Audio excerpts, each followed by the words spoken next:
वो दिन जब कालों के भी काल महादेव की मृत्यु हो गई थी। हाँ, कहा जाता है एक ऐसा क्षण आया जब स्वयं मृत्यु के स्वामी भी मौन हो गए। कैलाश पर अजीब सन्नाटा छा गया। डमरू की ध्वनि थम गई, त्रिशूल स्थिर हो गया, नंदी रोने लगे, देवताओं के चेहरे से तेज चला गया, क्योंकि खबर फैल चुकी थी, महाकाल अब नहीं रहे। सोचो, अगर काल ही समाप्त हो जाए तो समय किसके अधीन रहेगा? प्रलय क्यों नहीं आया? सृष्टि कैसे चलती रही? क्या सच में महादेव की मृत्यु हो गई थी, या यह ऐसी लीला थी जिसे समझ पाना ब्रह्मा और विष्णु के लिए भी असंभव था? अगर यह सुनकर तुम्हारा मन कांप गया है तो आगे जो सुनोगे वो महादेव के उस रहस्य से पर्दा उठाएगा जो शून्य से अनंत तक फैला है। गरुड़ पुराण और शिव पुराण में वर्णन मिलता है कि एक समय ऐसा आया जब महादेव मृत समान प्रतीत हुए। दक्ष यज्ञ में सती जी ने अपने शरीर को अग्नि में समर्पित कर दिया। शिव जी क्रोध और शोक से तांडव करने लगे।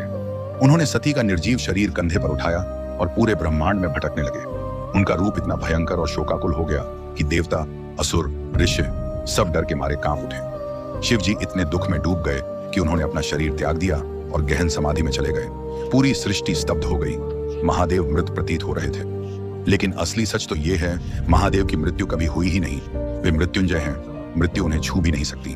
वे सिर्फ लीला रच रहे थे। जब सती जी ने पार्वती के रूप में पुनर्जन्म लिया, तब शिव जी समाधि से जागे और फिर से सृष्टि की रक्षा करने लगे।